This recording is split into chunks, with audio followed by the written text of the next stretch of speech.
이건 사실상 기존 세계사에 대한 전쟁 선포입니다. 세계적인 하버드 역사학자의 폭탄 선언에 지금 서구 학계와 중국 정부가 동시에 발칵 뒤집어졌습니다. 그동안 우리가 진실이라고 믿어왔던 인류 문명의 이동 경로가 송두리째 부정당할 위기에 처했기 때문입니다. 40년 학문적 권위를 걸고 폭로한 충격적 진실, 도대체 중국이 군사작전까지 불사하며 숨기려 했던 한반도의 비밀은 무엇일까요? 서울에서 밝혀진 인류사의 거대한 반전, 그 가슴 벅찬 이야기가 지금 시작됩니다. 제 이름은 아서 벤스입니다. 하버드 대학에서 지난 40년 동안 고고 유전학을 가르쳤죠. 제 강의실 칠판에는 항상 커다란 지도가 그려져 있었습니다. 그리고 저는 언제나 지휘봉으로 서쪽에서 동쪽을 가리키며 이렇게 말했습니다. 문명은 여기서 시작되어 저기로 흘러갔다. 그것이 진리였고 제 학문적 권위의 원천이었습니다. 하지만 지금 저는 서울의 한 호텔 방에서 이 기록을 남기고 있습니다.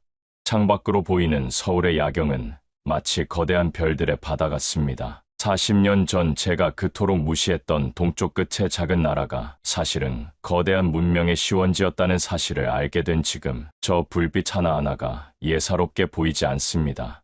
제가 왜 평생의 명예를 버리고 도망자 신세가 되어 이곳 서울까지 오게 되었는지 궁금하실 겁니다. 이야기는 열흘 전 보스턴에 있는 제 연구실에서 시작되었습니다. 그날 밤은 유난히 비가 세차게 내리고 있었습니다. 빗방울이 연구실 창문을 때리는 소리가 마치 누군가가 다급하게 문을 두드리는 것처럼 들렸죠.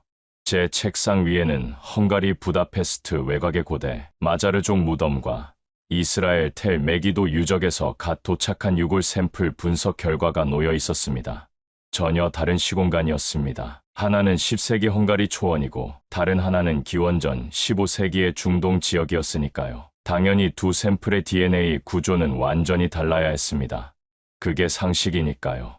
저는 습관처럼 커피를 한 모금 마시고 모니터에 뜬 데이터를 확인했습니다. 그리고 그 순간 저는 들고 있던 커피잔을 바닥에 떨어뜨리고 말았습니다. 뜨거운 커피가 바지에 쏟아졌지만 그 뜨거움조차 느낄 수 없었습니다. 오류다. 이건 기계적 오류야. 그렇지 않고서야 이런 결과가 나올 리가 없어. 모니터에는 믿을 수 없는 그래프가 떠 있었습니다. 헝가리의 마자르족 유골과 이스라엘의 고대 유골에서 정확히 똑같은 특이 유전자 마커가 검출된 것입니다. 학계에서는 이를 K타입이라고 부릅니다. 아주 희귀한 변이 형질로 현대 한국인에게서만 집중적으로 발견되는 고유한 유전자 서열이죠. 그런데 그게 왜 수천 킬로미터 떨어진 헝가리와 이스라엘의 고대 지배층 무덤에서 동시에 튀어나온단 말입니까? 저는 즉시 재검사를 지시했습니다. 기계가 고장난 게 분명하다고 생각했죠. 연구원들을 다그쳐 샘플을 다시 정제하고 시퀀싱 장비를 3번이나 바꿨습니다. 그렇게 밤을 꼬박 새우며 50번의 재검사를 돌렸습니다. 하지만 새벽 4시 50번째 결과가 모니터에 떴을 때 저는 인정할 수밖에 없었습니다. 일치율 99.9%. 이건 오류가 아니었습니다. 완벽한 시그니처였습니다. 누군가 의도적으로 남긴 핏줄의 도장 같은 것이었죠. 그때였습니다. 연구실 전화벨이 요란하게 울리기 시작했습니다. 발신자는 이스라엘 히브리 대학의 고고학자 아론 레비 교수였습니다. 이번 프로젝트의 공동 연구자이자 제 오랜 친구였죠. 수화기를 들자마자 아론의 거친 숨소리가 들려왔습니다. 아서, 지금 데이터 보고 있나? 아론의 목소리는 공포에 질려 떨리고 있었습니다. 보고 있네, 아론. 진정하게. 기계 오류일 거야. 오염됐을 수도 있어. 실험실 조교 중에 한국인 유학생이 있었나? 샘플에 머리카락이라도 들어간 게. 아니, 오염이 아니야. 아서, 제발 내 말 좀 들어보게. 이건 DNA만의 문제가 아니야. 우리가 방금 무덤 부장품의 탄소 연대 측정을 끝냈네. 그리고 흙을 털어내다가 맙소사, 나는 내 눈을 의심했네. 아론은 말을 잇지 못하고 흐느끼듯 숨을 삼켰습니다. 독실한 유대교 신자이자 철저한 실증주의자인 그가 이렇게 무너지는 모습은 처음이었습니다. 도대체 뭘 본 건가? 말을 하게. 아론, 토기야. 빗살 무늬가 새겨진 토기 파편이 나왔어. 그리고 그 옆에 있는 청동 거울 뒷면에 새가 그려져 있었네. 다리가 3개 달린 까마귀 말일새. 제 심장이 쿵 하고 내려앉았습니다. 삼조고. 그리고 빗살 무늬 토기. 그건 중동 지역의 유물이 아니었습니다. 아니, 서양 문명권 어디에서도 나와서는 안 되는 물건이었습니다. 그건 오직 동쪽, 만주와 한반도를 아우르는 고대 제국의 상징이었으니까요. 아서, 우리가 평생 가르친 건 다 거짓말이었어. 그들은 서쪽으로 이동한 게 아니야. 그들이 문명을 가지고 온 거야. 우리는 그들의 후예라고. 아론의 절규 섞인 목소리가 전화기를 뚫고 나올 듯 했습니다. 머릿속이 하얗게 변했습니다. 문명은 서쪽에서 동쪽으로 흘렀다는 제40년의 학설이, 아니 서구 학계가 쌓아올린 거대한 탑이 와르르 무너지는 소리가 들리는 듯 했습니다. 헝가리의 마자르족이 자신들을 훈족의 후예라 칭하며 동쪽을 그리워했던 이유, 이스라엘의 잃어버린 지파가 동쪽 끝으로 사라졌다는 전설, 이 모든 퍼즐 조각들이 단 하나의 중심점을 가리키며 맞춰지고 있었습니다. 그 중심에는 중국도, 일본도 아닌 바로 한반도가 있었습니다. 아서, 이 데이터를 당장 학회에 보고해야 해. 이건 인류사를 다시 써야 할. 치지. 갑자기 수화기 너머에서 날카로운 기계음이 들리더니 아론의 목소리가 끊어졌습니다. 그리고 동시에 제 연구실의 모든 조명이 깜빡거리기 시작했습니다. 모니터 화면이 미친 듯이 일렁이더니 검은 바탕에 붉은색 경고창 하나가 떴습니다. 해킹이었습니다. 누군가 학교 서버의 방화벽을 뚫고 제 연구실 컴퓨터로 침입하고 있었습니다. 데이터가 삭제되고 있었습니다. 50번을 돌려 얻어낸 그 귀중한 결과값들이 눈앞에서 하나둘씩 사라지고 있었습니다. 저는 다급하게 키보드를 두드렸지만 먹통이 된 컴퓨터는 말을 듣지 않았습니다. 안 돼, 이럴 수는 없어. 저는 본체 뒤로 손을 뻗어 랜선을 뽑아버렸습니다. 전원을 강제로 차단하자 윙윙거리던 펜 소리가 멈추고 연구실에는 무거운 정적만이 남았습니다. 거친 숨을 몰아쉬며 주저앉은 제 눈앞에 꺼진 모니터 화면 위로 제 늙은 얼굴이 비쳤습니다. 공포에 질린 표정이었습니다. 그때 팩스 기계가 작동하며 종이 한 장을 토해냈습니다. 팩스는 전화선을 쓰기에 인터넷과는 별개였습니다. 하지만 이 시간에 누가 팩스를 보낸단 말입니까? 저는 떨리는 손으로 그 종이를 집어들었습니다. 발신 번호는 없었습니다. 종이에는 붉은색 잉크로 단 한 문장이 영어로 적혀 있었습니다. 입을 다물면 명예를 지킬 것이고 입을 열면 쥐도 새도 모르게 사라질 것이다. 선택하라. 베이징으로 올 것인가, 지옥으로 갈 것인가. 종이 하단에는 붉은색 도장이 찍혀 있었습니다. 중국 사회과학원. 그리고 그 옆에는 리셴이라는 이름이 선명했습니다. 리셴. 중국의 역사 공정을 진두지휘하며 나의 역사를 중국의 것으로 편입시키려는 야심가. 그가 이미 이 모든 사실을 알고 있었단 말입니까? 아니, 알고서도 은폐하고 있었다는 뜻이겠죠. 저는 본능적으로 알았습니다. 이것은 단순한 학술 논쟁이 아니었습니다. 거대한 힘이 진실을 덮으려 하고 있었습니다. 그들은 이 데이터가 공개되는 것을 막기 위해 무슨 짓이든 할 사람들이었습니다. 이스라엘의 아론은 무사한 걸까요? 제 손에 들린 USB 하나, 백업해 둔 데이터는 이것뿐이었습니다. 선택해야 했습니다. 이대로 침묵하고 학자로서의 명예를 지킨 제 안락한 노후를 보낼 것인가, 아니면 목숨을 걸고 이 진실을 세상에 알릴 것인가. 그 순간 제 머릿속을 스쳐 지나가는 기억이 있었습니다. 몇 년 전 서울 학회에서 만났던 한국의 젊은 연구원 한재희 박사의 눈빛이었습니다. 그녀는 동이족 디아스포라 연구의 선구자였고 제가 발표한 서구 중심 사관에 날카로운 질문을 던졌던 학자였습니다. 그때 그녀가 제게 말했었죠. 교수님, 데이터는 거짓말을 하지 않습니다. 하지만 데이터가 가리키는 방향을 보지 않으려는 건 사람입니다. 저는 외투를 챙겨 입었습니다. 여권을 챙기고 USB를 안주머니 깊숙이 넣었습니다. 보스턴 공항으로 가야 했습니다. 하지만 제가 몰랐던 것은 이미 그들이 제1거수일투족을 감시하고 있었다는 사실이었습니다. 연구실 문을 열고 나가려던 찰나 복도 끝 엘리베이터가 열리는 소리가 들렸습니다. 그리고 검은 양복을 입은 사내들이 제 연구실 쪽으로 걸어오는 발소리가 들렸습니다. 키뚜버.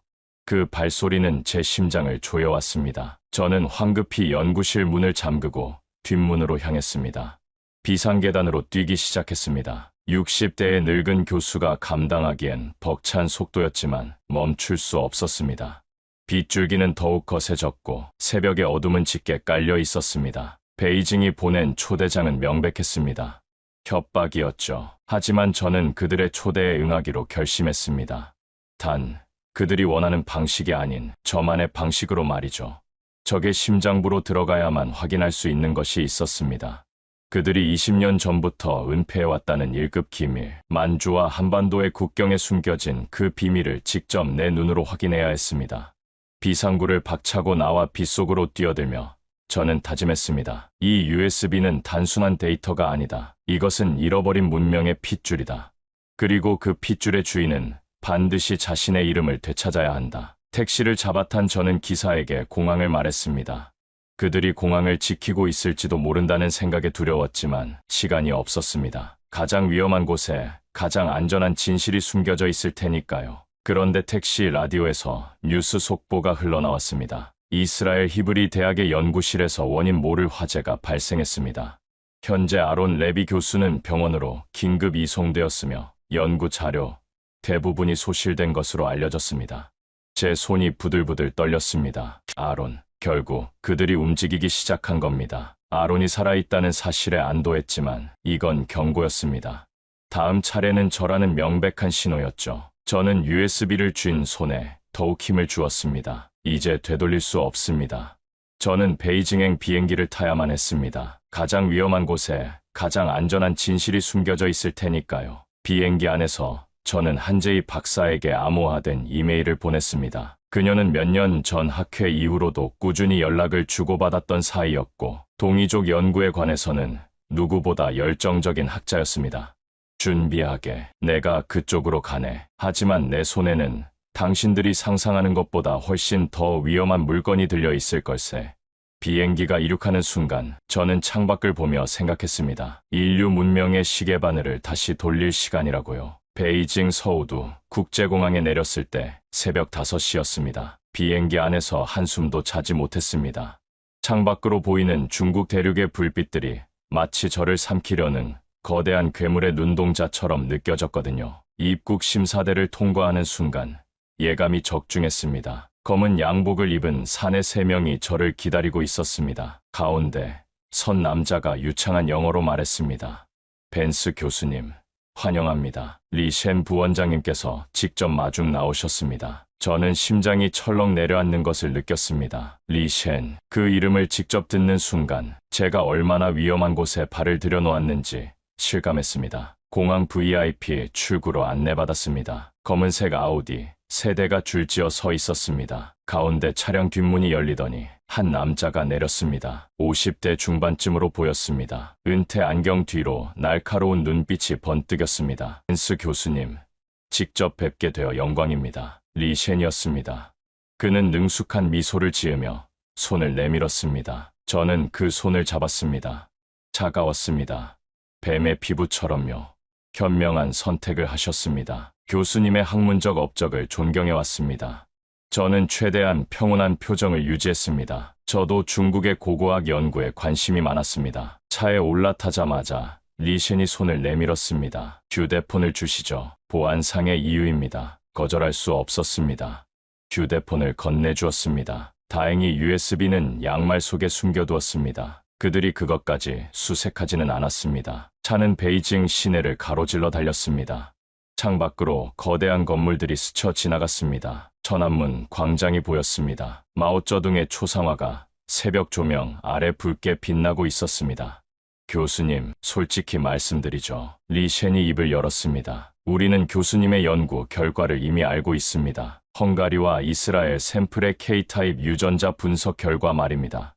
저는 표정을 바꾸지 않으려 애썼습니다. 그것이 왜 중국 정부의 관심사입니까? 리셴이 웃었습니다. 하지만 그 웃음에는 온기가 없었습니다. 벤스 교수님, 역사는 단순한 학문이 아닙니다. 역사는 국가의 정체성이고 영토의 정당성이며 민족의 자존심입니다. K타입 유전자가 가리키는 방향이 어디인지 교수님도 아시지 않습니까? 저는 침묵했습니다. 만주와 한반도, 맞습니까? 리셴의 눈빛이 날카로워졌습니다. 만약 그 연구 결과가 세상에 공개된다면 지난 20년간 우리가 쌓아온 모든 것이 무너집니다. 동북공정, 고구려사 편입, 발해 역사 왜곡, 모든 것이요. 저는 속으로 생각했습니다. 그래서 아론의 연구실에 불을 지른 거군요. 그래서 저를 협박한 거군요. 그래서 저를 어떻게 하실 겁니까? 리셴이 고개를 저었습니다. 교수님을 해치려는 게 아닙니다. 오히려 그 반대죠. 우리는 교수님께 제안을 드리고 싶습니다. 차가 거대한 건물 앞에 멈췄습니다. 중국 사회과학원 본부였습니다. 회색 콘크리트 건물이 새벽 하늘을 찌르듯이 솟아 있었습니다. 교수님, 우리와 함께 일하시죠. 교수님의 연구를 우리가 지원하겠습니다. 자금도, 자료도, 인력도 무엇이든 제공하겠습니다. 대신 연구 결과의 방향을 조금만 수정해 주시면 됩니다. K타입 유전자의 기원을 만주와 한반도가 아닌 중원 지역으로 설정하는 겁니다. 그러면 모두가 행복해집니다. 저는 리셴의 얼굴을 바라봤습니다. 그는 진심이었습니다. 아니, 그에게는 이것이 당연한 거래였을 겁니다. 학문적 진실 따위는 국가 이익 앞에서 언제든 구부러질 수 있다고 믿는 사람이었으니까요. 생각해 보겠습니다. 제가 할 수 있는 최선의 대답이었습니다. 시간을 벌어야 했습니다. 리셴이 만족스러운 표정을 지었습니다. 현명하시군요. 일단 숙소로 안내해드리겠습니다. 푹 쉬시고 내일 우리의 연구 자료를 보여드리죠. 교수님이 놀라실 만한 것들이 많습니다. 저는 고급 호텔로 안내받았습니다. 스위트룸이었습니다. 하지만 방 안 곳곳에 감시 카메라가 있을 거라는 건 확실했습니다. 욕실에 들어가 물을 틀어놓고 양말 속에서 USB를 꺼냈습니다. 무사했습니다. 침대에 누웠지만 잠이 오지 않았습니다. 천장을 바라보며 생각했습니다. 아론은 병원에서 치료를 받고 있을까요? 화상이 심한 건 아닐까요? 그리고 한제이 박사에게 보낸 이메일은 도착했을까요? 새벽이 밝아왔습니다. 창밖으로 베이징의 스카이라인이 보였습니다. 거대한 도시였습니다. 하지만 그 거대함이 진실을 영원히 숨길 수는 없을 겁니다. 아침 8시, 리셴이 직접 저를 데리러 왔습니다. 잘 주무셨습니까? 오늘은 교수님께 특별한 것을 보여드리려 합니다. 차를 타고 사회과학원 본부로 다시 갔습니다. 하지만 이번에는 일반 연구동이 아니었습니다. 건물 뒤편의 별관으로 안내받았습니다. 엘리베이터를 탔습니다. 리셴이 특수 카드를 찍자 버튼에 없던 층수가 나타났습니다. 지하 3층, 엘리베이터가 내려갔습니다. 문이 열리자 긴 복도가 나타났습니다. 형광등 불빛 아래 철제문들이 줄지어 있었습니다. 마치 비밀 벙커 같았습니다. 이곳은 우리의 특별 자료실입니다. 일반 연구원들도 접근할 수 없는 곳이죠. 리셴이 저를 복도 끝문 앞으로 안내했습니다. 교수님, 이 안에 있는 것을 보시면 왜 우리가 이토록 신중할 수밖에 없는지 이해하실 겁니다. 철제문이 열렸습니다. 그 안에는 거대한 서고가 펼쳐져 있었습니다. 수만 권의 자료들이 빼곡히 정리되어 있었습니다. 그리고 한쪽 벽면에는 유물들이 진열되어 있었습니다. 제 눈이 멈춘 곳이 있었습니다. 유리 케이스 안에 놓인 청동 거울이었습니다. 뒷면에 새겨진 문양이 선명하게 보였습니다. 참조고, 다리가 3개 달린 까마귀, 아론이 말했던 바로 그것이었습니다. 리셴이 제 표정을 살피며 말했습니다. 놀라셨군요. 이건 20년 전쯤 만주 지역 발굴에서 나온 겁니다. 하지만 세상에 공개된 적은 없습니다. 저는 떨리는 목소리로 물었습니다. 왜 숨긴 겁니까? 리셴이 웃었습니다. 하지만 그 웃음 뒤에는 어두운 그림자가 드리워져 있었습니다. 교수님, 그건 제가 직접 보여드리는 것보다 자료를 읽어보시는 게 나을 것 같군요. 그가 서고 깊숙한 곳으로 저를 안내했습니다. 그리고 한 캐비닛 앞에 멈췄습니다. 만주 한반도 경계 유적 발굴 프로젝트 보고서입니다. 천천히 읽어보시죠. 저는 잠시 자리를 비우겠습니다. 리셴이 나갔습니다. 저는 혼자 남았습니다. 손이 떨렸습니다. 캐비닛을 열었습니다. 두꺼운 파일이 눈에 들어왔습니다. 표지에는 이렇게 적혀 있었습니다. 극비, 만주 한반도 보고서, 대회비. 저는 파일을 펼쳤습니다. 그리고 첫 페이지를 읽는 순간 숨이 멎는 것 같았습니다. 보고서의 첫 페이지에는 충격적인 문장이 적혀 있었습니다. 본 발굴 결과가 공개될 경우 역사 재해석 논란이 불가피하며 국가적 차원의 대응이 필요함. 즉각적인 보안 조치 및 자료 통제 권고. 저는 페이지를 넘겼습니다.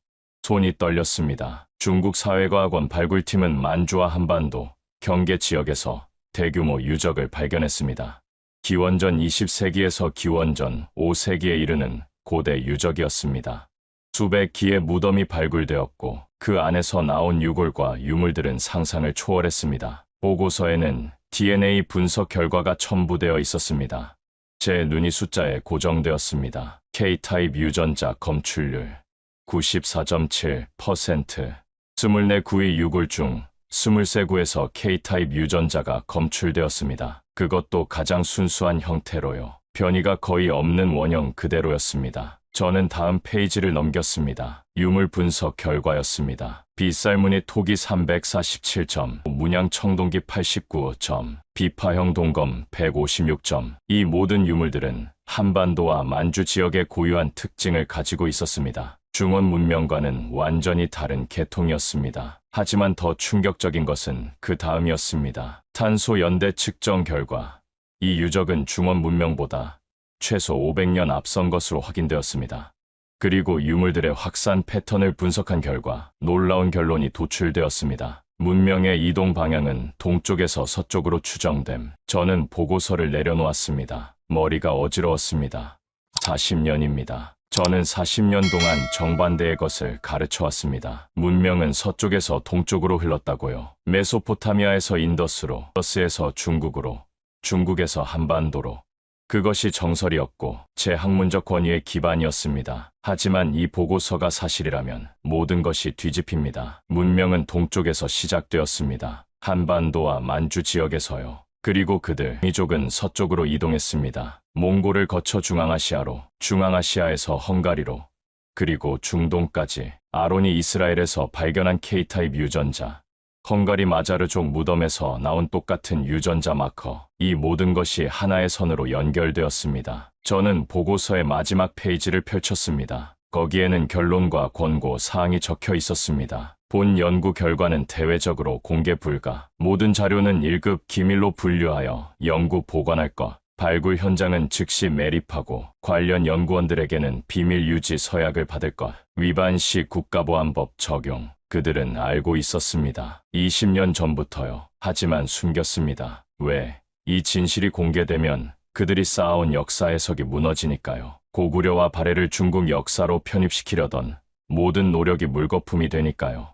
저는 휴대폰을 찾았습니다. 하지만 없었습니다. 리 셴이 가져갔으니까요. 주변을 둘러봤습니다. CCTV가 없는 사각지대를 찾아야 했습니다. 서고 깊숙한 곳에 오래된 복사기가 있었습니다. 아날로그 방식이었습니다. 저는 주머니에서 USB를 꺼냈습니다. 복사기 옆에 있는 구형 컴퓨터가 눈에 들어왔습니다. 자료 정리용으로 보였습니다. 저는 빠르게 움직였습니다. 컴퓨터를 켜고 USB를 꽂았습니다. 보고서의 핵심 페이지들을 스캔하기 시작했습니다. 손이 떨렸습니다. 언제 리셴이 돌아올지 몰랐습니다. 10분이 지났습니다. 20분이 지났습니다. 핵심 자료 47페이지를 모두 저장했습니다. USB를 뽑아 양말 속에 다시 숨겼습니다. 그리고 아무 일도 없었다는 듯이 보고서를 제자리에 돌려놓았습니다. 문이 열리는 소리가 들렸습니다. 리셴이 들어왔습니다. 어떠셨습니까? 교수님, 우리가 왜 신중할 수밖에 없는지 이해가 되셨습니까? 저는 고개를 끄덕였습니다. 놀랍군요. 이런 자료가 있었다니. 리셴이 미소를 지었습니다. 이제 우리의 제안을 다시 생각해 보시겠습니까? 교수님이 우리와 협력하신다면 이 자료들을 활용해서 새로운 연구를 발표하실 수 있습니다. 물론 결론은 조금 수정해야겠지만요. 저는 그의 눈을 똑바로 바라봤습니다. 시간을 좀 더 주십시오. 중요한 결정이니까요. 리셴이 고개를 끄덕였습니다. 물론이죠. 서두르지 않겠습니다. 오늘 저녁에 만찬을 준비했습니다. 편하게 생각하시고 오시죠. 저는 호텔로 돌아왔습니다. 방에 들어가자마자 욕실로 갔습니다. 샤워기를 틀어 소리를 만들고 스비를 꺼내 확인했습니다. 파일들이 무사했습니다. 이제 탈출해야 했습니다. 하지만 어떻게? 공항은 분명 감시당하고 있을 겁니다. 육로도 마찬가지일 거예요. 그때 문득 한재희 박사의 얼굴이 떠올랐습니다. 그녀에게 보낸 암호화, 이메일, 그녀가 받았을까요? 도움을 요청할 수 있을까요? 저녁 만찬 시간이 다가왔습니다. 리셴이 보낸 차가 호텔 앞에 도착했습니다. 저는 USB를 양말 속에 숨기고 차에 올라탔습니다. 만찬장은 고급 레스토랑이었습니다. 리셴 외에도 여러 명의 관료들이 배석해 있었습니다. 그들은 친절하게 웃으며 저를 맞았습니다. 하지만 그 미소 뒤에 숨겨진 것이 무엇인지 저는 알고 있었습니다. 식사가 진행되는 동안 저는 최대한 자연스럽게 행동했습니다. 와인을 마시고 농담에 웃고 그들의 질문에 적당히 대답했습니다. 그런데 식사 중간쯤 이상한 일이 벌어졌습니다. 리셴의 표정이 굳어졌습니다. 누군가 그에게 다가와 귓속말을 했습니다. 리셴이 자리에서 일어났습니다. 잠시 실례하겠습니다. 교수님, 그가 나간 뒤 저는 불안해지기 시작했습니다. 무슨 일이 생긴 걸까요? 5분 후 리셴이 돌아왔습니다. 그의 얼굴에는 차가운 분노가 서려 있었습니다. 벤스 교수님, 그의 목소리가 달라져 있었습니다. 더 이상 친절한 척 하지 않았습니다. 지하 자료실에서 무엇을 하셨습니까? 심장이 얼어붙었습니다. 들킨 겁니다. 무슨 말씀이신지 거짓말하지 마십시오. 리셴이 테이블을 쳤습니다. 레스토랑이 조용해졌습니다. 컴퓨터 접속 기록이 남았습니다. USB를 사용하셨죠? 저는 입술을 깨물었습니다. 더 이상 숨길 수 없었습니다. 데이터를 내놓으십시오. 지금 당장. 리셴의 눈빛이 살벌했습니다. 그의 뒤에 서 있던 검은 양복의 사내들이 다가왔습니다. 순간 레스토랑의 모든 조명이 꺼졌습니다. 정전이었습니다. 암흑 속에서 누군가 제 팔을 잡았습니다. 낯선 목소리가 속삭였습니다. 벤스 교수님, 저를 따라오세요. 한제이 박사가 보냈습니다. 암흑 속에서 저는 낯선 손에 이끌려 달렸습니다. 뒤에서 고함 소리가 들렸습니다. 리셴의 목소리였습니다. 막아, 문을 막아. 하지만 우리는 이미 레스토랑 뒷문을 빠져나가고 있었습니다. 좁은 골목이었습니다. 비가 내리고 있었습니다. 차가운 빗방울이 얼굴을 때렸습니다. 이쪽입니다. 제 팔을 잡은 사람은 젊은 남자였습니다. 중국인이었습니다. 그가 저를 골목 끝에 세워둔 오토바이로 안내했습니다. 타세요, 빨리. 저는 뒤도 돌아보지 않고 오토바이 뒤에 올라탔습니다. 엔진이 굉음을 내며 출발했습니다. 뒤에서 자동차 시동 소리가 들렸습니다. 추격이 시작된 겁니다. 오토바이는 베이징의 좁은 골목들을 미친 듯이 달렸습니다.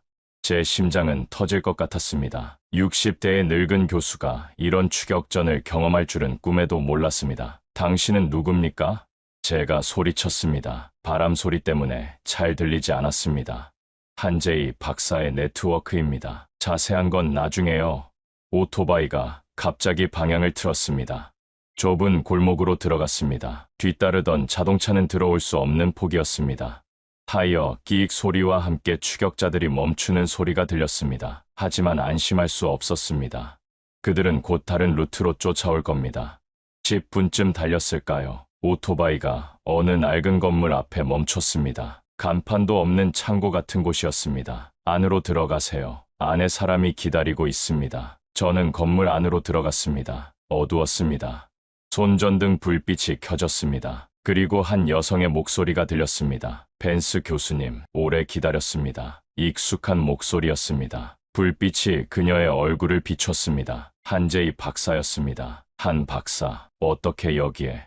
제가 직접 왔습니다. 교수님의 이메일을 받고요. 그녀가 다가왔습니다.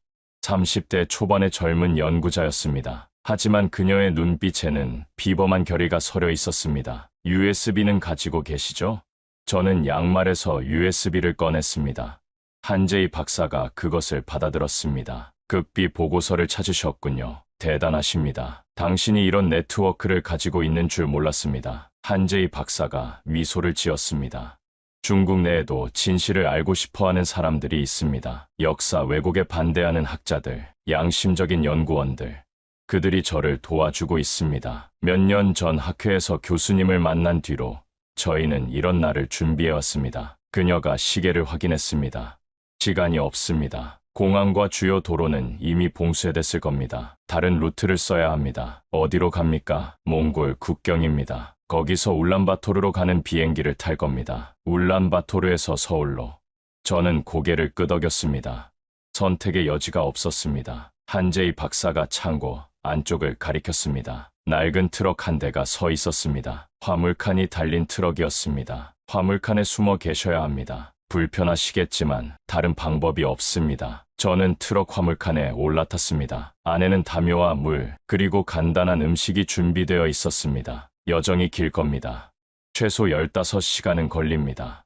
중간에 검문이 있을 수 있으니 절대로 소리를 내시면 안 됩니다. 한제이 박사가 화물칸 문을 닫기 전에 말했습니다. 교수님, 아론 레비 교수님에 대해 말씀드릴 게 있습니다. 제 심장이 멈추는 것 같았습니다. 아론이 괜찮습니까?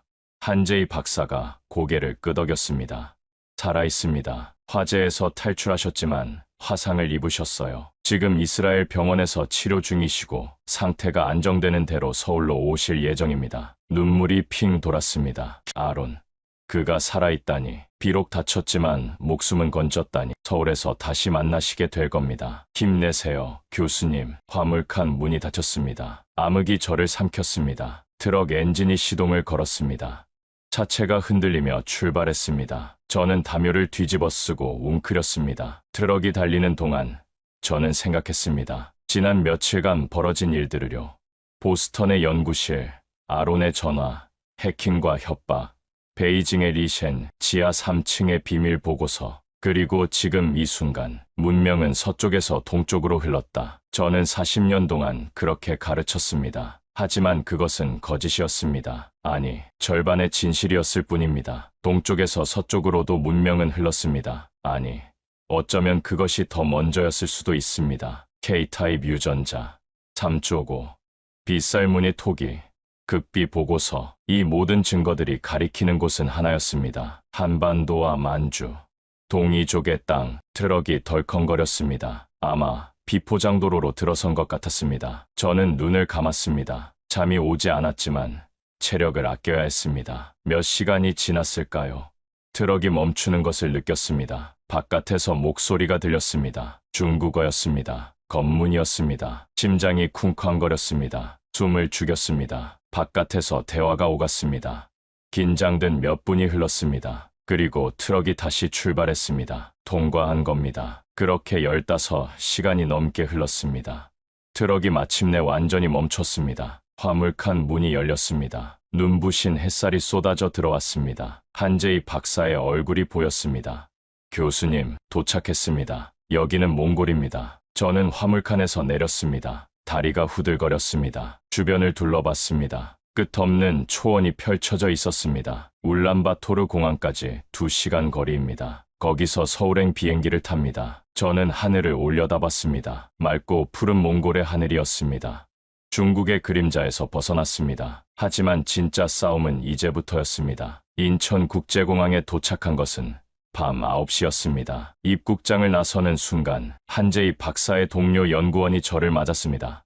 벤스 교수님, 안전가옥으로 모시겠습니다. 한재희 박사님은 먼저 도착해 계십니다. 차에 올라타 서울 시내를 달렸습니다.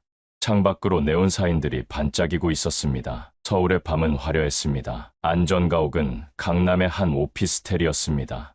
평범해 보이는 건물이었지만 내부는 최신 보안 시스템이 갖춰져 있었습니다. 한재희 박사가 문 앞에서 저를 맞았습니다. 교수님, 무사히 오셨군요. 한 박사, 정말 고맙습니다. 당신이 아니었으면. 그녀가 고개를 저었습니다. 저야말로 감사합니다. 교수님이 가져온 자료가 없었다면 우리 연구는 영영 빛을 보지 못했을 겁니다. 방 안에는 대형 모니터와 컴퓨터가 설치되어 있었습니다. 그녀가 USB를 컴퓨터에 꽂았습니다. 제가 베이징에서 가져온 극비 보고서가 화면에 떴습니다. 대단합니다. 이건 우리가 추정만 했던 모든 것의 증거예요. 그녀가 화면을 보며 숨을 들이켰습니다. 교수님, 아론 레비 교수님께서 연락이 왔습니다. 상태가 많이 호전되셨대요. 일주일 후면 서울로 오실 수 있을 것 같다고 합니다. 저는 안도의 한숨을 쉬었습니다. 다행이군요. 정말 다행이야. 한재희 박사가 노트북을 열었습니다. 교수님이 가져온 자료와 저희가 그동안 모은 데이터를 종합해 보겠습니다. 이스라엘 데이터, 헝가리 데이터, 그리고 중국 보고서까지. 그녀의 손가락이 키보드 위를 빠르게 움직였습니다. 화면에 지도가 떴습니다. 유라시아 대륙 전체를 보여주는 지도였습니다. K타입 유전자가 발견된 지점을 표시해 보겠습니다. 빨간 점들이 지도 위에 찍히기 시작했습니다. 한반도, 만주, 몽골, 카자흐스탄, 헝가리, 이스라엘. 이 점들을 연결하면 선이 그어졌습니다. 동쪽에서 서쪽으로. 한반도에서 시작해서 유라시아 대륙을 가로지르는 거대한 선이었습니다. 문명의 이동 경로입니다. 서쪽에서 동쪽이 아니라 동쪽에서 서쪽으로. 저는 의자에 깊이 앉았습니다. 40년이야. 40년 동안 우리는 거꾸로 가르쳤어. 한재희 박사가 말했습니다. 교수님, 이 자료를 세상에 공개해야 합니다. 전 세계가 알아야 합니다. 어떻게? 국제학회를 엽니다. 서울에서요. 전 세계 생중계로. 중국이 가만히 있지 않을 거요. 그래서 교수님이 직접 발표하셔야 합니다. 하버드의 아서 벤스 교수.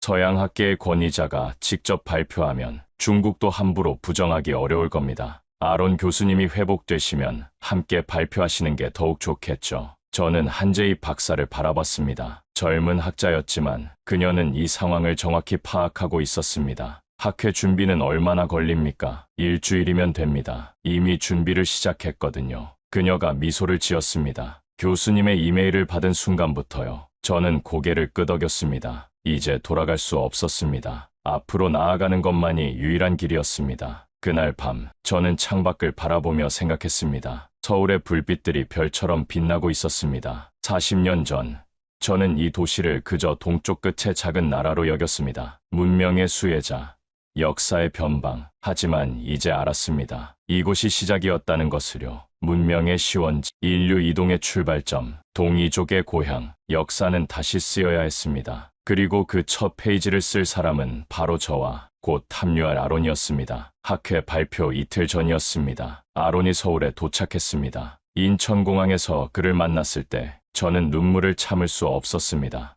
그는 휠체어에 앉아 있었습니다. 얼굴 한쪽에 화상 자국이 남아 있었습니다. 하지만 그의 눈빛은 여전히 살아 있었습니다. 아서, 자네가 해냈군. 아론, 자네야말로 살아있어서 정말 다행이야. 우리는 서로를 끌어안았습니다. 40년 지기 동료, 함께 진실을 추구했던 학자들. 안전가옥으로 돌아온 다음 날 아침, 한재희 박사가 급하게 들어왔습니다. 얼굴이 굳어 있었습니다. 중국 외교부에서 한국 정부에 공식 항의했습니다. 저는 커피잔을 내려놓았습니다. 예상했던 일이지 않습니까? 예상은 했지만 강도가 심상치 않습니다. 학회를 취소하지 않으면 외교적 보복을 하겠다고 합니다. 아론이 한숨을 쉬었습니다. 그들은 진짜 막으려 할 거야. 어떤 수를 써서라도. 이 박사가 휴대폰을 확인했습니다. 한국 정부는 일단 학회 개최를 허용했습니다. 하지만 압박이 계속되면 입장이 바뀔 수도 있어요. 저는 창밖을 바라봤습니다. 서울의 하늘은 흐렸습니다. 비가 올 것 같았습니다. 그때 제 이메일에 메시지가 도착했습니다. 발신자를 보고 심장이 철렁했습니다. 하버드 대학교 총장실이었습니다. 아서 벤스 교수에게 귀하의 최근 행동에 대해 심각한 우려를 표합니다. 학계의 권위와 대학의 명예를 훼손하는 행위를 즉각 중단하지 않으면 테뉴어 박탈을 포함한 징계 절차가 시작될 것입니다. 저는 화면을 응시했습니다. 40년간 몸담았던 곳이었습니다. 제 학문적 삶의 전부였습니다. 하지만 그들은 진실보다 체면을 선택한 겁니다. 아서, 괜찮나? 아론이 물었습니다. 괜찮아. 예상했던 일이야. 저는 이메일을 닫았습니다. 그리고 답장을 쓰기 시작했습니다. 총장님께, 저는 40년간 하버드에서 학자로 살았습니다. 하지만 학자의 의무는 대학의 명예가 아니라 진실입니다. 저는 제 의무를 다하겠습니다. 사직서를 첨부합니다. 전송 버튼을 누르는 손이 떨렸습니다. 하지만 후회는 없었습니다. 그날 오후 또 다른 소식이 들려왔습니다. 국제학계에서 반응이 오기 시작한 겁니다. 헝가리 과학 아카데미에서 지지 성명을 보내왔습니다. 마자르족의 동방 기원에 대한 재검토를 환영한다는 내용이었습니다. 몽골 국립대학교에서도 연락이 왔습니다. 흉노 유적에서 발견된 K타입 유전자 데이터를 공유하겠다고 했습니다. 카자흐스탄의 고려인 학자들도 움직이기 시작했습니다. 그들은 자신들의 조상이 어디서 왔는지 알고 싶어 했습니다. 저녁이 되자 한재희 박사가 새로운 소식을 가져왔습니다. 이스라엘 텔아비브 대학교에서 공식 지지 성명을 냈습니다. 아론 교수님의 연구를 전폭 지지한다고요. 아론의 눈에 눈물이 고였습니다. 고마워, 동료들. 저는 그의 어깨를 두드렸습니다. 우리는 혼자가 아니야, 아론. 그날 밤, 저는 발표 자료를 최종 점검했습니다. 슬라이드 하나하나를 확인하고 대본을 다듬었습니다. 40년간 가르쳐온 것을 부정하는 발표였습니다. 문명은 서쪽에서 동쪽으로 흘렀다는 제 평생의 명제를 스스로 무너뜨리는 순간이었습니다. 하지만 진실은 진실입니다. DNA는 거짓말을 하지 않습니다. 유물도 마찬가지입니다. 극비 보고서는 결정적 증거였습니다. 발표 전날 밤이었습니다. 저는 잠이 오지 않아 창가에 서 있었습니다. 서울의 야경이 눈앞에 펼쳐져 있었습니다. 한강이 도시를 가로지르며 흐르고 있었습니다. 문득 생각했습니다. 수천 년 전 이 땅에서 사람들이 살았습니다. 그들은 배를 타고 말을 타고 걸어서 서쪽으로 떠났습니다. 몽골 초원을 건너고 중앙아시아의 사막을 지나고 유럽의 평원에 도착했습니다. 그들이 동이족이었습니다. 그리고 그들의 피는 아직도 유라시아 곳곳에 흐르고 있었습니다. 헝가리의 마자르족 속에, 이스라엘의 고대 유골 속에, 몽골의 흉노, 무덤 속에, 그리고 지금 이 순간 서울의 거리를 걷는 사람들 속에 노크 소리가 들렸습니다. 한재희 박사였습니다. 교수님, 주무셔야 합니다. 내일 큰일이 있잖아요. 저는 고개를 끄덕였습니다. 한 박사, 고맙습니다. 당신이 없었다면 저는 베이징에서 끝났을 겁니다. 한재희 박사가 미소를 지었습니다. 교수님, 저도 감사합니다. 제가 평생 연구해온 것을 증명해 주셨으니까요. 그녀가 문을 닫고 나갔습니다. 저는 침대에 누웠습니다. 내일이면 세상이 바뀔 것입니다. 아니, 세상을 바꿔야 합니다. 눈을 감았습니다. 마지막으로 떠오른 생각은 아론의 말이었습니다. 데이터는 거짓말을 하지 않아. 그렇습니다. DNA는 거짓말을 하지 않습니다. 그리고 내일 그 진실이 세상에 공개될 것입니다. 학 회장은 서울 코엑스 컨벤션 센터였습니다. 아침 일찍 도착했을 때 이미 취재진으로 북적이고 있었습니다. 전 세계 100여 개국 이상에서 생중계될 예정이었습니다. 하지만 학 회장 입구에서 저는 멈춰야 했습니다. 검은색 세단 5대가 줄지어 서 있었습니다. 중국 대사관 차량이었습니다. 한재희 박사가 속삭였습니다. 예상했던 대로입니다. 하지만 걱정 마세요. 한국 경찰이 경비를 서고 있습니다. 저는 고개를 끄덕이고 학 회장 안으로 들어갔습니다. 강당은 500석 규모였습니다.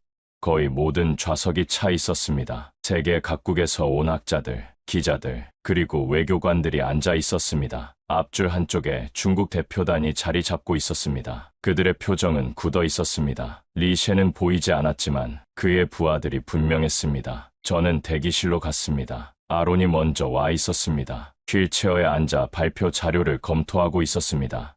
준비됐나? 아론, 40년을 준비했지. 아서. 그가 쓴 웃음을 지었습니다.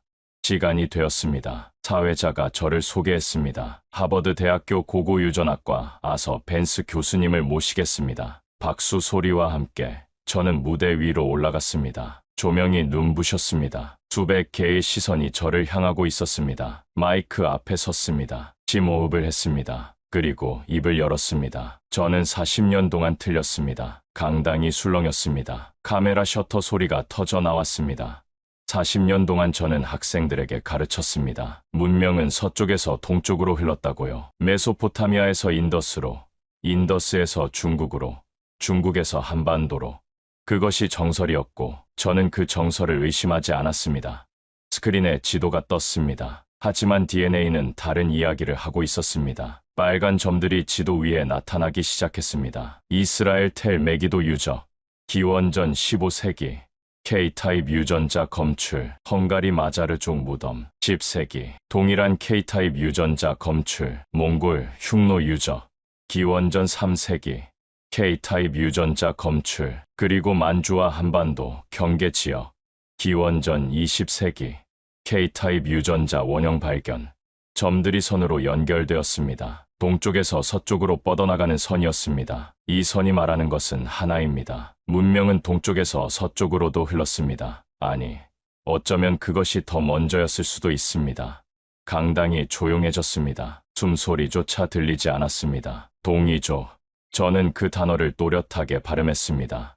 그들은 한반도와 만주에서 시작하여 유라시아 전역으로 퍼져나갔습니다. 몽골 초원을 건너고 중앙아시아를 지나고 중동과 유럽까지 도달했습니다. 그들의 피는 아직도 그곳에 남아 있습니다. 스크린에 극비 보고서가 떴습니다. 이 자료는 중국 사회과학원이 20년간 숨겨온 극비 보고서입니다. 그들은 이미 알고 있었습니다. 하지만 공개하지 않았습니다. 왜? 이 진실이 그들의 역사 왜곡을 무너뜨리기 때문입니다. 중국 대표단 쪽에서 웅성거리는 소리가 들렸습니다. 한 명이 자리에서 벌떡 일어났습니다. 이것은 날조입니다. 학술적 근거가 없는 정치적 선동입니다. 저는 그를 똑바로 바라봤습니다. 그렇다면 반박해 보십시오. DNA 데이터를 반박해 보십시오. 보고서가 위조라면 증명해 보십시오. 그는 대답하지 못했습니다.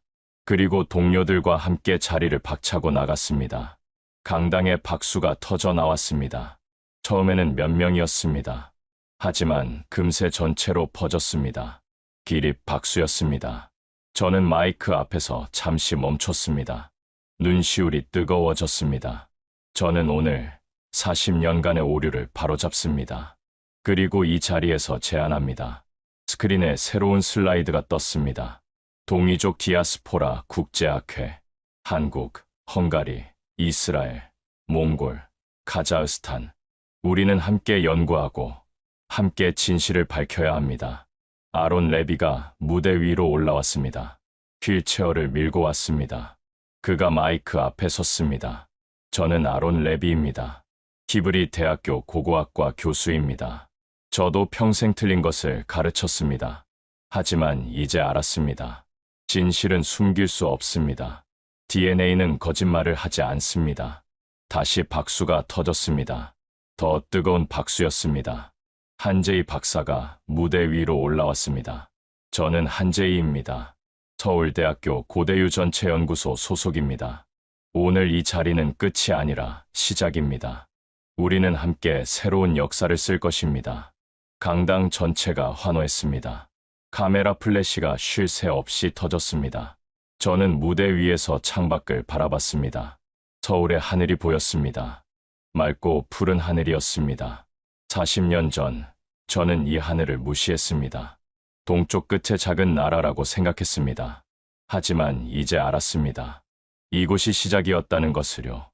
학회가 끝나고 기자회견이 이어졌습니다. 전 세계 언론이 질문을 쏟아냈습니다.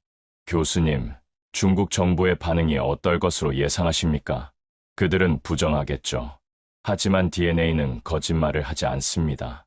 진실은 결국 드러납니다. 하버드에서의 입장은 어떻게 되셨습니까?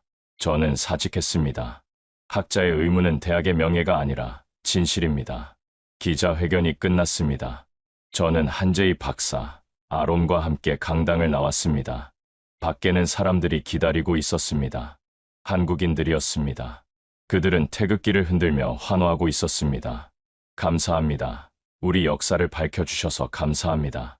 저는 그들에게 손을 흔들었습니다. 가슴이 뜨거워졌습니다. 이것이 진실의 힘입니다. 20년간 숨겨진 진실이 마침내 세상에 나온 것입니다. 발표 후 24시간이 지났습니다. 세계가 들끓고 있었습니다. 헝가리 의회에서 성명이 발표되었습니다. 마자르족의 동방 기원에 대한 새로운 연구 결과를 환영한다. 우리는 이 연구에 적극 참여할 것이다. 헝가리 언론들이 일제히 보도했습니다. 우리는 어디서 왔는가? DNA가 말하는 마자르족의 진짜 기원. 이스라엘에서도 반응이 왔습니다. 텔아비브 대학교가 공식 성명을 냈습니다. 아론 레비 교수의 연구를 전폭 지지한다. 고대 이스라엘과 동아시아의 연결고리에 대한 연구를 확대할 것이다. 이스라엘 고고학회가 즉각 후속 발굴을 승인했습니다. 텔 메기도 유적에 대한 추가 조사가 시작될 예정이었습니다. 몽골은 더 적극적이었습니다. 몽골 대통령이 직접 성명을 발표했습니다. 흉노의 역사는 몽골만의 것이 아니다. 동이족과의 연결고리를 밝히는 것은 유라시아 전체의 역사를 다시 쓰는 일이다. 몽골은 이 연구에 모든 협력을 아끼지 않을 것이다. 몽골 국립박물관이 흉노 유적 자료를 전면 공개하겠다고 발표했습니다. 카자흐스탄에서는 고려인 사회가 움직였습니다. 알마티의 고려인 문화센터에서 대규모 집회가 열렸습니다. 우리는 왜 고려인인가? 이제 그 답을 알았다. 우리는 동이족의 후예다. 집회에 참가한 고려인들이 인터뷰에서 말했습니다. 할아버지는 늘 말씀하셨어요. 우리는 동쪽에서 왔다고요. 이제 과학이 그걸 증명했습니다. 한재희 박사가 뉴스를 보며 말했습니다. 예상보다 반응이 빠릅니다. 이건 좋은 신호예요. 하지만 중국의 반응은 예상대로였습니다. 중국 외교부 대변인이 기자회견을 열었습니다. 이른바 동이족 확산설은 학술적 근거가 없는 정치적 선동이다. 중국 정부는 이러한 역사 왜곡을 강력히 규탄한다. 중국 관영 언론들이 일제히 비판 기사를 쏟아냈습니다. 서방 학자들의 반중 음모, 한국 민족주의의 허구, 과학을 가장한 정치 공작. 하지만 그들의 비판에는 한 가지가 빠져 있었습니다. DNA 데이터에 대한 반박이요. 그들은 감정적으로 비난할 뿐 과학적 반론을 제시하지 못했습니다. 아론이 뉴스를 보며 말했습니다. 저들은 이미 증거야. 데이터를 반박하지 못하면 결국 인정할 수밖에 없어. 저는 고개를 끄덕였습니다. 그날 저녁 예상치 못한 연락이 왔습니다. 유엔 교육과학문화기구 유네스코에서였습니다. 동이족 디아스포라 연구를 세계문화유산 공동연구 프로젝트로 지정하는 것을 검토 중입니다. 한재희 박사가 환호했습니다. 이거예요. 유네스코가 움직이면 중국도 함부로 못해요. 저는 창밖을 바라봤습니다. 서울의 밤이었습니다. 네온사인들이 별처럼 빛나고 있었습니다. 며칠 전만 해도 저는 도망자였습니다. 베이징의 추격을 피해 트럭 화물칸에 숨어 국경을 넘었습니다. 하버드에서 쫓겨났고 평생의 명예를 잃었습니다. 하지만 지금 세계가 움직이고 있었습니다. 다음 날 더 큰 소식이 들려왔습니다. 5나라 대표가 서울에 모이기로 했다는 것입니다. 한국, 헝가리, 이스라엘, 몽골, 카자흐스탄. 그들이 공동선언문에 서명하기 위해 오고 있었습니다. 한재희 박사가 말했습니다. 교수님, 역사가 바뀌고 있어요. 교수님이 바꾸신 거예요. 저는 고개를 저었습니다. 아니요. 우리 모두가 함께 바꾼 겁니다. 아론이 끼어들었습니다. 그리고 아직 끝나지 않았어. 시작일 뿐이야. 그의 말이 맞았습니다. 이것은 끝이 아니라 시작이었습니다.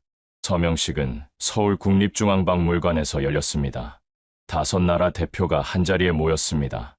한국 문화부 장관, 헝가리 과학 아카데미 원장, 이스라엘 고고학회 회장, 몽골 국립대학교 총장, 카자흐스탄 고려인 문화협회 회장, 그리고 저와 아론, 한재희 박사도 자리에 있었습니다. 박물관 대강당이 가득 찼습니다. 전 세계 언론이 카메라를 들이대고 있었습니다. 한국 문화부 장관이 먼저 연단에 섰습니다. 오늘 우리는 역사적인 순간을 맞이합니다. 수천 년 동안 잊혀졌던 진실이 마침내 밝혀졌습니다. 동이족은 유라시아 전역으로 퍼져나갔고 그들의 피는 아직도 우리 안에 흐르고 있습니다. 헝가리 대표가 뒤를 이었습니다. 마자르족은 오랫동안 자신들의 기원을 찾아왔습니다. 전설 속의 동쪽 땅, 그곳이 어디인지 알지 못했습니다. 하지만 이제 DNA가 답을 주었습니다. 우리는 동이족의 후예입니다. 이스라엘 대표가 말했습니다. 성경에는 잃어버린 지파가 동쪽으로 갔다는 기록이 있습니다. 어쩌면 그들은 동쪽에서 온 사람들과 만났을 수도 있습니다. 이 연구는 인류 역사의 새로운 장을 열 것입니다. 몽골 대표가 연단에 섰습니다. 흉노는 중국의 역사가 아닙니다. 흉노는 우리의 역사이며 동이족과 연결된 역사입니다. 몽골은 이 연구에 모든 것을 열겠습니다. 카자흐스탄 고려인 대표가 마지막으로 말했습니다. 그의 목소리는 떨리고 있었습니다. 저는 4세대 고려인입니다. 할아버지는 강제 이주로 중앙아시아에 오셨습니다. 평생 고향을 그리워하셨죠. 돌아가시기 전에 말씀하셨습니다. 네가 어디서 왔는지 잊지 말라고요. 오늘 저는 알았습니다. 우리가 어디서 왔는지요. 그의 눈에서 눈물이 흘렀습니다. 강당 여기저기서 훌쩍이는 소리가 들렸습니다. 서명이 시작되었습니다. 5나라 대표가 차례로 선언문에 사인했습니다. 동이족 디아스포라 국제학회 창설 선언문. 선언문에는 이렇게 적혀 있었습니다. 우리는 오늘 인류 역사의 새로운 장을 열기 위해 모였습니다. DNA 연구가 밝혀낸 진실을 바탕으로 우리는 동이족의 이동과 확산에 대한 공동 연구를 시작합니다. 이 연구는 어느 한 나라의 것이 아닙니다. 유라시아 전체의 역사를 다시 쓰는 일입니다. 서명이 끝나자 박수가 터져 나왔습니다. 카메라 플래시가 쉴 새 없이 터졌습니다. 저는 연단 옆에 서서 그 광경을 바라봤습니다. 열흘 전, 저는 베이징의 추격을 피해 도망치고 있었습니다. 하버드에서 쫓겨났고 목숨이 위험했습니다. 하지만 지금 5나라가 함께 서고 있었습니다. 진실 앞에서요. 한재희 박사가 다가왔습니다. 교수님, 무대에 올라가셔야 해요. 저는 연단으로 걸어갔습니다. 5나라 대표들이 저를 맞았습니다. 한국 장관이 말했습니다. 벤스 교수님, 이 모든 것은 교수님의 용기에서 시작되었습니다. 감사합니다. 저는 고개를 저었습니다. 저는 용기 있는 사람이 아닙니다. 저는 40년 동안 틀린 것을 가르쳤습니다. 그저 마지막에 진실을 선택했을 뿐입니다. 아론이 휠체어를 밀고 옆으로 왔습니다. 아서, 자네는 겸손해질 필요 없어. 자네가 아니었으면 이 자리는 없었어. 저는 아론의 어깨를 잡았습니다. 우리는 서로를 바라봤습니다. 40년 지기 동료, 함께 진실을 찾아온 학자들. 기자회견이 이어졌습니다. 교수님, 중국의 반응에 대해 어떻게 생각하십니까? 저는 대답했습니다. 중국은 부정할 겁니다. 계속 부정하겠죠. 하지만 DNA는 거짓말을 하지 않습니다. 시간이 걸리더라도 진실은 결국 승리합니다. 앞으로의 계획은 무엇입니까? 우리는 이제 시작입니다. 더 많은 유적을 발굴하고, 더 많은 DNA를 분석하고, 더 많은 진실을 밝혀낼 겁니다. 그것이 학자의 의무니까요. 서명식이 끝났습니다. 저는 박물관 밖으로 나왔습니다. 해가 지고 있었습니다. 서울의 하늘이 붉게 물들어 있었습니다. 한재희 박사가 옆에 섰습니다. 교수님, 어떠세요? 저는 하늘을 올려다봤습니다. 40년 전, 저는 이 하늘을 무시했습니다. 동쪽 끝의 작은 나라라고 생각했죠. 하지만 이제 압니다. 이곳이 시작이었다는 거요. 한재희 박사가 미소를 지었습니다. 환영합니다, 교수님. 동이족의 땅에 저도 미소를 지었습니다. 처음으로 진심으로 웃은 것 같았습니다. 서울의 한 호텔 방에서 이 기록을 마무리하고 있습니다. 창밖으로 서울의 야경이 보입니다. 수백만 개의 불빛이 반짝이고 있습니다. 마치 거대한 별들의 바다 같습니다. 열흘. 그 시간 동안 제 인생이 완전히 바뀌었습니다. 보스턴의 연구실에서 시작된 이야기가 베이징의 지하 3층을 거쳐 서울의 학회장까지 왔습니다. 도망자에서 증인으로, 의심자에서 발견자로 잃은 것이 많습니다. 하버드, 40년간 몸담았던 곳입니다. 제 학문적 삶의 전부였습니다. 하지만 이제 그곳은 저를 배신자로 여길 겁니다. 명예, 세계적인 고고 유전학자라는 타이틀을 가지고 있었습니다. 하지만 지금 저는 논란의 중심에 서 있습니다. 안락한 노후, 보스턴 교회의 집에서 조용히 여생을 보낼 계획이었습니다. 하지만 이제 그 계획은 사라졌습니다. 하지만 얻은 것도 있습니다. 진실. 40년 동안 몰랐던, 아니 외면했던 진실을 마침내 알았습니다. 문명은 서쪽에서 동쪽으로만 흐른 게 아니었습니다. 동쪽에서 서쪽으로도 흘렀습니다. 그리고 그 출발점은 한반도와 만주였습니다. 동료, 아론 레비는 살아있습니다. 우리는 함께 이 여정을 끝냈습니다. 그리고 한재희 박사라는 새로운 동료를 얻었습니다. 젊고 용감한 학자입니다. 의미. 학자로서 가장 중요한 것은 무엇일까요? 명예, 지위? 아닙니다. 진실입니다. 저는 마지막에 진실을 선택했습니다. 그것이 학자의 의무니까요. 오늘 아침 아론과 함께 점심을 먹었습니다. 그의 화상 자국은 조금씩 아물고 있었습니다. 아서, 이제 어떻게 할 건가? 글쎄, 아직 모르겠어. 하지만 한 가지는 확실해. 뭔가? 연구를 계속할 거야. 더 많은 진실을 찾을 거야. 아론이 웃었습니다. 나도 마찬가지야. 이스라엘로 돌아가서 발굴을 계속할 거야. 우리는 잔을 부딪혔습니다. 40년 지기 동료, 함께 진실을 찾아온 학자들, 그리고 앞으로도 함께할 친구들. 한재희 박사가 앞으로의 계획을 알려줬습니다. 교수님, 곧 국립중앙박물관에서 특별 전시가 열립니다. 동이족 디아스포라 특별전이에요. 교수님이 가져온 극비 보고서도 전시됩니다. 그렇군요. 그리고 몽골에서 합동 발굴 준비가 진행되고 있어요. 흉노 유적 조사예요. 교수님도 참여하시겠어요? 저는 고개를 끄덕였습니다. 당연하죠. 창밖을 바라봅니다. 서울의 밤이 깊어가고 있습니다. 수천 년 전 이 땅에서 사람들이 살았습니다. 그들은 동이족이었습니다. 그들은 배를 타고 말을 타고 걸어서 세계로 퍼져나갔습니다. 헝가리의 초원에서 마자르족이 되었습니다. 중동에서 이스라엘과 만났습니다. 몽골에서 흉노가 되었습니다. 중앙아시아에서 고려인의 조상이 되었습니다. 그리고 그들의 피는 아직도 흐르고 있습니다. 유라시아 전역에 수억 명의 사람들 속에 DNA는 거짓말을 하지 않습니다. 저는 이 진실을 위해 모든 것을 걸었습니다. 후회는 없습니다. 학자의 의무는 진실입니다. 그리고 저는 마지막에 그 의무를 다했습니다. 이것이 제 이야기입니다. 열흘 간 벌어진 일들, 40년의 오류를 바로잡은 여정, 그리고 새로운 시작. 앞으로도 진실을 찾아 나설 겁니다. 몽골로, 이스라엘로, 헝가리로, 어디든지요. 왜냐하면 이것이 끝이 아니라 시작이니까요. 문명의 역류, 동이족 디아스포라, 새로운 역사가 시작되고 있습니다. 지금까지 아서 벤스 교수의 이야기 어떠셨나요? 40년간 믿어온 것을 스스로 부정하는 것, 목숨을 걸고 진실을 선택하는 것, 쉬운 일이 아닙니다.